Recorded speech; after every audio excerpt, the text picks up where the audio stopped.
우리 함께 사도신경으로 신앙 고백하시겠습니다. 나는 전능하신 아버지 하나님 천지의 창조주를 믿습니다. 나는 그의 유일하신 아들 우리 주 예수 그리스도를 믿습니다.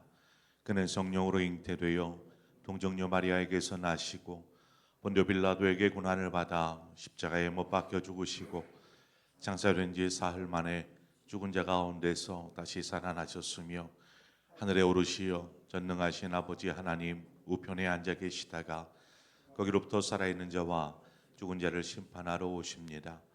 나는 성령을 믿으며 거룩한 공교회와 성도의 교제와 죄를 용서받는 것과 몸의 부활과 영생을 믿습니다. 아멘. 우리 함께 찬송가 220장 찬송가 220장 사랑하는 주님 앞에 형제자매 한자리에 시간 우리 함께 찬송하도록 하겠습니다. 찬송가 220장입니다.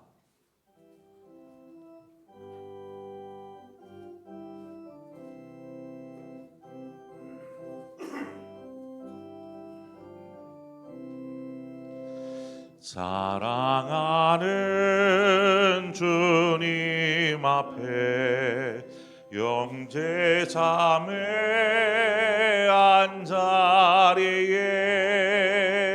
그 신 은혜 생각하며 즐거운 찬송 부르네. 내 주 예수 오늘마다 모든 사람 내 몸같이 말란 근심 위로하고 진심으로 사랑하세. 사랑하는 주님 앞에 온갖 충성 다 바쳐서 괴로우나 즐거우나 주님만 힘써 섬기네. 우리 주님 거룩한 소 제자들의 발을 씻어 남 섬기는 종의 도를 몸소 행해 보이셨네. 사랑하는 주님 예수 같은 주로 섬기나니 한 피바다 한 몸 이룬 형제여 친구들이여 한 몸같이 친밀하고 마음으로 하나 되어 우리 주님 크신 뜻을 지성으로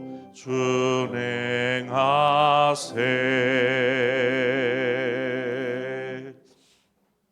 아멘. 하나님 말씀 보겠습니다. 데살로니가전서 4장 9절에서 12절의 말씀입니다. 데살로니가전서 4장 9절에서 12절의 말씀 우리 한 절씩 교독해서 보도록 하겠습니다. 데살로니가전서 4장 9절에서 12절입니다. 형제 사랑에 관하여는 너희에게 쓸 것이 없음은 너희들 자신이 하나님의 가르치심을 받아 서로 사랑함이라.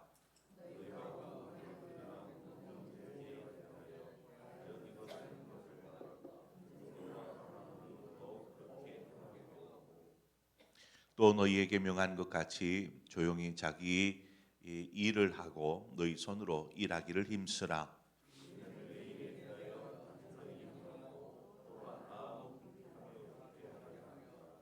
아멘. 성경에서 사랑이라는 단어로 해석해 놓은 헬라어가 네 가지가 있습니다. 우리는 똑같이 사랑이라고 번역을 해 놓았는데 그 각각의 단어가 다르다라는 것이죠. 네 종류가 있습니다. 아마 여러분 많이 들어보셨을 거라고 봅니다. 남녀 간의 사랑을 이야기하는 에로스라는 단어가 있고요.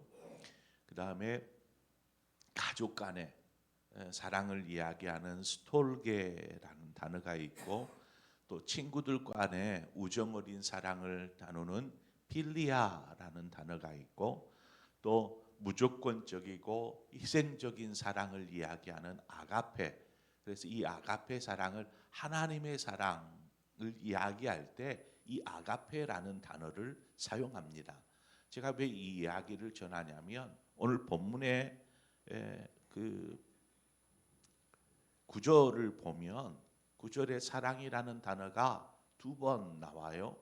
그 두 번 나오는데 이 사랑이라는 원어를 가보면 이 두 단어가 틀린 단어예요. 다른 의미의 사랑을 이야기하고 있더라는 것이죠. 서두에 나오는 형제 사랑이라는 이 사랑이라는 단어는 필리아라는 단어를 사용합니다. 필리아. 뭔 단어죠? 필리아. 친구들 간의 우정 어린 사랑, 필리아. 이 사랑을 여기에 형제 사랑에 넣었습니다.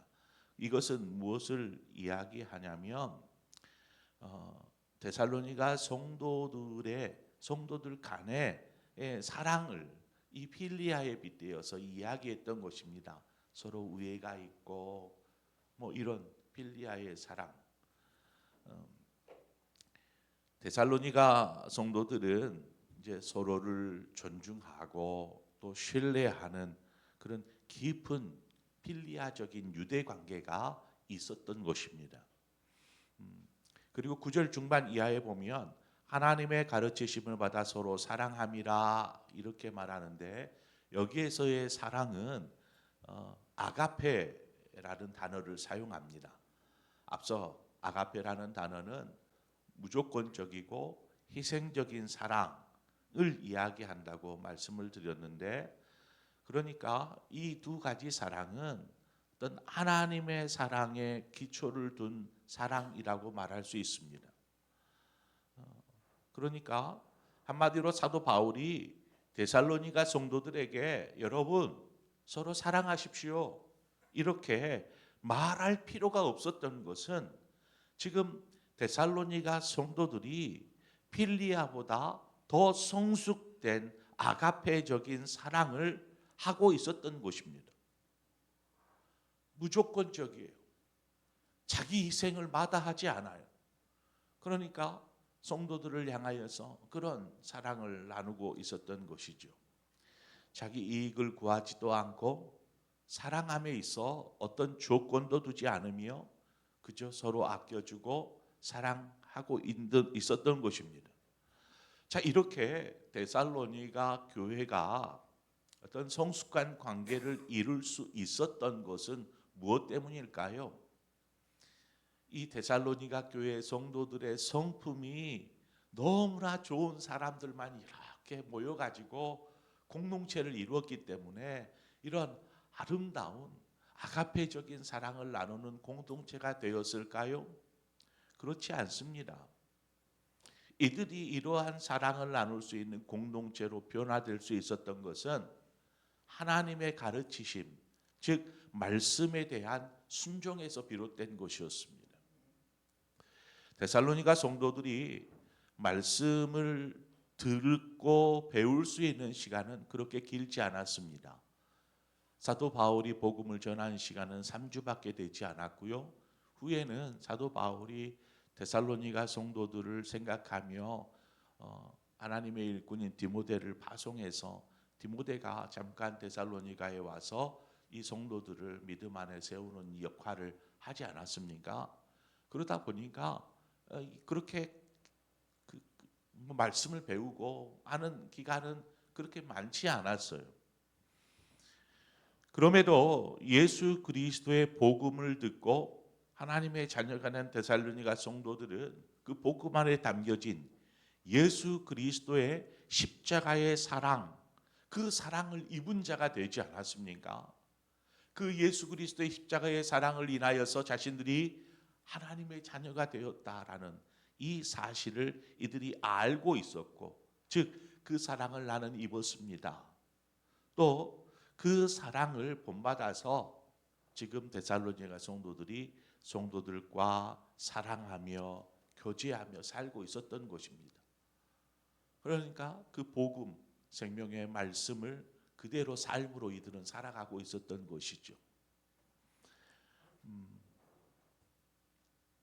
이 얼마나 아름다운 공동체의 모습입니까? 성도들 개개인의 성품이나 어떤 삶의 모습은 다 다릅니다. 생각하는 것이 다르고 또 추구하고자 하는 것이 다르고 바라보는 것이 다 다릅니다. 그렇지만 이렇게 각자 다 다른 마음들이 그 아가페라는 이 사랑으로 함께 포용되고 하나가 되어 한 마음을 이루는 공동체로 변화되어져 가고 있는 것이죠.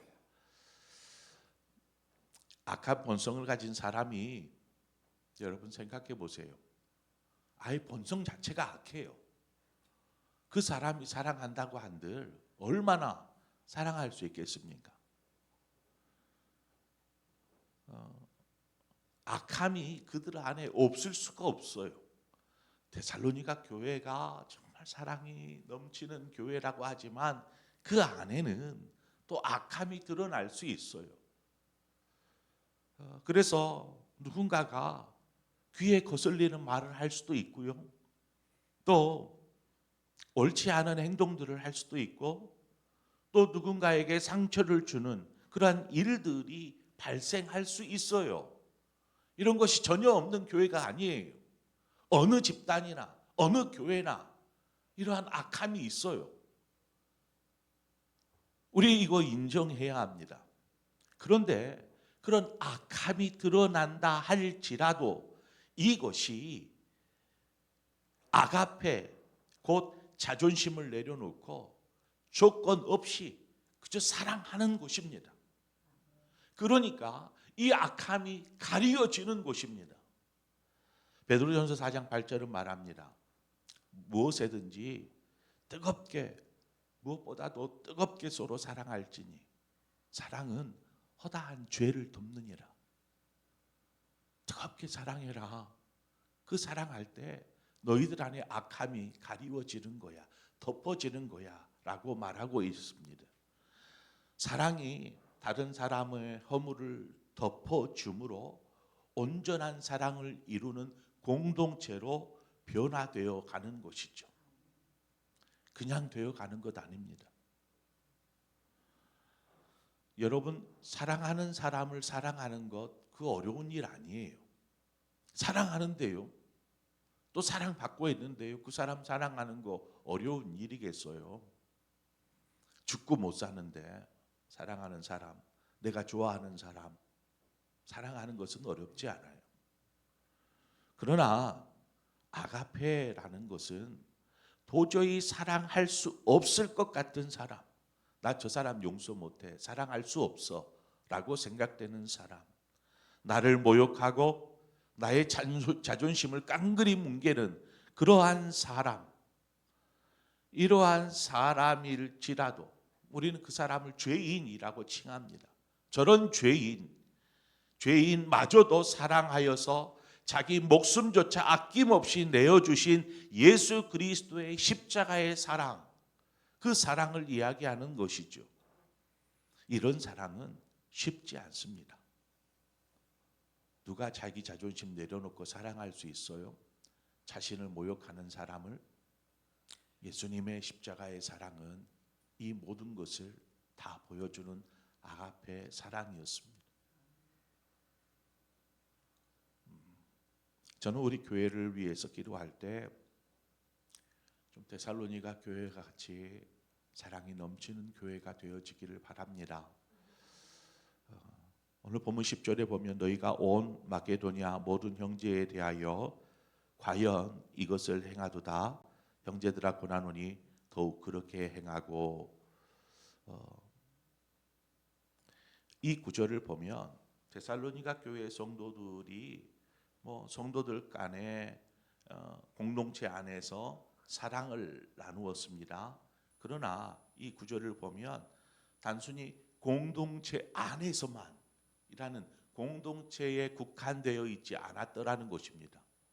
이들의 사랑은 온 마게도냐에 있는 성도들에게까지 확대되고 영향을 미쳤더라는 것입니다. 그러니까 우리가 중당구 그 중에서도 상봉동에 자리하고 있습니다. 그러니까 상봉동 안에서만 사랑이 이루어지는 것이 아니고 중당구 전체, 서울 전체 이렇게 사랑이 확대되어 있었다라는 거예요. 마게도냐에 그러면 어떤 교회들이 있었을까? 마게도냐에, 그러니까 데살로니가에 사도 바울이 오기 전에 마게도냐의 첫 성인 빌립보에 갑니다. 그러니까 빌립보에서 복음을 전한 이후에 데살로니가로 온 거예요. 그 전에도 네아폴리 하면서 한국 여러 도시들을 지나서 오면서도 복음을 전했을 거라고 봅니다. 그래서 성경에 나오는 구체적으로 빌립보 안에 교회가 세워지는 것이죠. 루디아의 가정에서부터. 또 이 데살로니가에 와서 복음을 전한 이후에 데살로니가를 떠나 베레아로 갑니다. 이것도 마게도니아의 한 도시입니다. 이 베레아에서도 복음을 전하고 많은 귀부인들이나 이들에게 또 말씀을 전하고 교회가 세워지죠. 그러니까 마게도니아 안에만 교회가 여럿 있었다라는 것입니다. 그러니까 데살로니가 교회 성도들이 단순히 자기 교회, 우리 공동체만 생각한 것이 아니었습니다. 이렇게 어려움에 처한 다른 교회들에게까지도 관심을 갖고 사랑의 손길을 베풀고 저들을 환대하여 맞아들이고 하는 이러한 사랑이 데살로니가 교회 안에 있었다라는 것이죠. 이어서 사도 바울이 데살로니가 성도들에게 두 가지 권면을 합니다. 두 가지 권면을 하는데 11절에 보면 또 너희에게 명한 것 같이 조용히 자기 일을 하고 너희 손으로 일하기를 힘쓰라 이렇게 말합니다.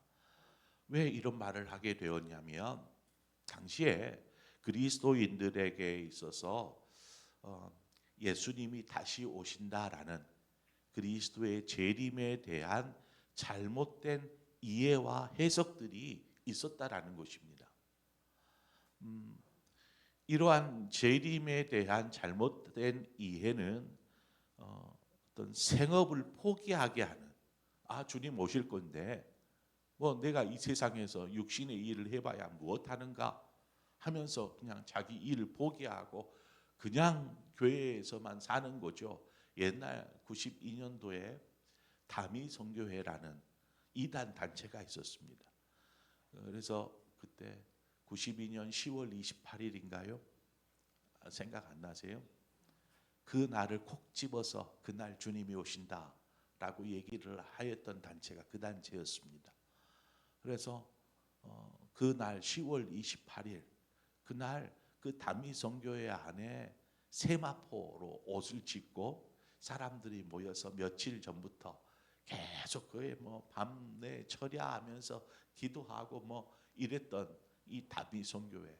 이제 10월 28일이 지난 이후에 조용히 사라져 버렸던 이 이단 단체입니다. 이것처럼 그 시한부 종말론이라고 말하죠. 언제 주님 오신다라는 이 생각 때문에 자신에게 주어진 일, 가정 다 내팽개치고 그냥 매달리는 것입니다. 이런 경우들이 이때 당시에도 오늘날도 있지만 이때 당시에도 있었다라는 것입니다. 그래서 사도 바울이 권합니다. 여러분, 잘못된 어떤 그러한 그 재림에 대한 잘못된 이해에 빠지 마십시오. 뭐 거짓 주장에 넘어가지 마십시오. 조용히 자기 일을 하라. 이 말은 여러분 주어진 삶의 자리에서 성실하게 생활하십시오. 그러면서 주님을 사랑하고 이웃을 사랑하며 하나님의 복음을 위해 살면 되는 것입니다. 이 이야기를 하는 것입니다. 또 두 번째 권면이 뭐냐면 12절에 이는 외인에 대하여 단정히 행하고 또한 아무 궁핍함이 없게 하려 함이라. 예수님을 믿는 사람들이 이 삶이 예수님을 믿지 않는 사람들에게는 좀 무관심하게 보일지 모르지만 예수 믿지 않는 사람들이 예수 믿는 사람들을 주시하고 있습니다. 무관심한 것처럼 보여요. 관심도 없는 거죠. 그런데 보면 주시하고 있어요. 교회를 주시하는 것입니다.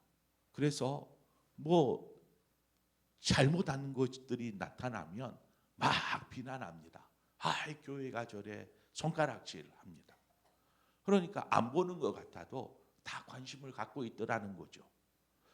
그래 교회 안에서 데살로니가의 교회처럼 그냥 기쁨이 있고 즐거움이 있고 웃음이 있고 사랑이 있고 이러한 거라면 그 주변에 있는 예수 믿지 않는 사람들이 어떻게 바라보겠습니까? 초대교회가 그랬어요. 날마다 믿는 자들이 더해지기 이전에 믿지 않는 사람들이 초대교회 성도들의 삶의 모습들을 바라보면서 저들을 칭송하였다. 야, 저 사람들 정말 대단하다. 나도 저렇게 살고 싶다. 나도 예수 믿어야겠다. 이러한 일들이 날마다 믿는 사람들이 더해지는 이 일이 되었던 것입니다. 그러니까 그렇게 되지 않도록 주변에 믿지 않는 사람들에게 오히려 복음 전파에 방해가 되거나 손가락질, 비난의 대상이 되지 않기 위해서라도 스스로 그리스도인들이 자신의 행동들을 단정히 해야 한다라는 것입니다. 또한 궁핍하지 않도록 열심히 일해라 이렇게 당부합니다. 궁핍하지 않도록 뭐 이렇게 부유한 삶이 꼭 하나님의 뭐 어떤 축복과 연결되는 것은 아니지만 보통 성경에서 나오는 하나님의 축복 속에서는 삶의 물질적인 축복도 포함되어지는 것을 봅니다. 그래서 아브라함이나 이삭이나 거부가 되었다라고 이야기하는 것을 보면 물질의 축복이 그냥 하나님의 축복 내에 있는 어떤 부분이라고 할 수 있죠. 뭐 물질의 축복이 없다고 나는 하나님의 축복을 받지 않았다라고 생각하는 것은 좀 잘못된 생각이겠지만 이것도 들어있는 것을 봅니다. 자, 그렇다면 우리가 돈 버는 일에 더 열중해야 될까요? 믿지 않는 사람들이 우리 그리스도인들을 바라보면 그래 예수 믿으면 저렇게 잘 되는구나 축복받는구나 나도 예수 믿어야지 어떤 그런 좋은 영향을 끼칠 수도 있지만 이것이 오해될 수도 있습니다. 또 성도들 역시 그래 그러기 위해서 다 돈 버는데 열심히 몰두하다가 결국 신앙을 등한시하게 되는 일들이 벌어질 수 있는 것이죠. 그래서 우리가 삶의 자리에서 성실하고 또 하나님이 채워주시는 그 은혜의 축복을 누리면서 살도록 당부하는 것입니다. 아무쪼록 저와 여러분의 삶에 그 하나님의 사랑이 있기를 소망합니다. 우리에게 이미 하나님의 사랑은 부어졌어요. 그 사랑은 여러분이 잘해서입니까? 없잖아요. 나는 여전히 악하고 죄인임에도 불구하고 하나님께서 예수 그리스도의 그 무조건적인 희생적인 그 사랑을 우리에게 입게 하심으로 우리가 이 자리에 있는 것 아닙니까? 자, 그러면 그 사랑을 입었으면 그대로 흘려보내야죠. 내 이웃에게로 공동체 안에 하나님의 사랑을 흘려보내고 거기에는 조건이 따지지 않습니다. 저 사람 내 맘 안 들어. 그래서 외면하는 것이 아니라 그런 사람일수록 더 끌어안고 포용하고 사랑할 때 우리 교회는 사랑이 넘치는 하나된 교회 될 줄 믿습니다. 그 모습을 외부 사람들이 바라보면 뭐라고 할까요? 아유, 저 상봉교회 너무나 좋은 교회, 나도 저기 교회 가야겠다라는 마음 품지 않을까요? 우리가 그런 교회를 만들어 가기를 소망합니다. 기도하겠습니다. 주신 하나님 아버지, 아버지의 그 은혜와 사랑이 우리 안에 넘칩니다. 결코 부족함이 없습니다. 그 사랑은 우리가 잘하여서 하나님의 조건에 충족되어서 받아 누리는 사랑이 아니라 우리가 못나고 죄를 저지르고 잘못된 길에 들어섰어도 하나님의 사랑은 변함없이 신실하게 우리를 향하고 있음을 믿습니다. 하나님, 그 사랑에 감사합니다. 오늘도 그 사랑을 생각하며 주의 성전에 나와 십자가를 바라보며 주 앞에 엎드립니다.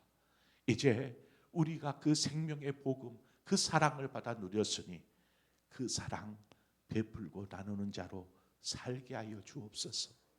하나됨을 이루게 하시고 공동체를 이루게 하시고, 내가 사랑한다고 그 사람이 변하지 않고 여전히 그 모습일지라도 끝까지 사랑으로 저들을 부둥켜 안는 그러한 믿음의 삶을 살게 하여 주시옵소서. 오늘도 삶의 자리에서 성실하게 부끄러움이 없는 모습으로 오늘을 살게 하옵소서. 예수님의 이름으로 기도합니다. 아멘. 오늘 말씀을 생각하면서 하나님이 나에게 이 말씀을 주시는구나 하면 그 말씀을 붙잡고 기도하면 됩니다. 말씀을 생각하면서 우리 함께 기도하기를 바라고, 또 우리 열방을 향해서 우리 함께 기도하십시다. 북한이 러시아의 파병이 되었다. 여전히 전쟁의 소식은 끊임없이 계속되어지고 있습니다. 저 이스라엘 땅에, 레바논 땅에, 또 우크라이나 땅에 계속되어지는 포성, 젊은 사람들은 계속 죽어나가고 있고요. 또 기아와 기근과 굶주림에 오늘 하루를 어떻게 버티고 넘길 수 있을까 염려하는 나라들, 국민들도 있습니다. 또 여러 가지 자연재해로 인해서 어려움에 처해 있는 그러한 나라들도 있습니다. 하나님, 세계 열방 가운데 하나님의 복음이 빨리 흘러가게 하여 주시고, 그래서 분열 속에, 전쟁 속에, 다툼 속에 하나님의 사랑이 뿌려져서 다시금 평화를 이루고 하나됨을 이루어갈 수 있도록 주여 도와주옵소서. 무엇보다도 이 영혼들이 복음을 듣고 살아나게 하여 주옵소서. 우리 그런 마음으로 우리 교회가 돕고 있는 선교사님들, 우리 교회들을 위해서 또한 함께 기도하고, 또 여러분 각자의 제목으로 기도하다가 자유롭게 돌아가시겠습니다. 그리고 6시가 되면 이제 우리 그 엘리베이터가 새로 이렇게 오게 됩니다. 다음 주부터 공사는 되고요. 그래서 아마 화물차가 움직일 수 있으니까 조심해서 가시면 좋겠습니다. 우리 함께 기도하겠습니다. 하나님 아버지,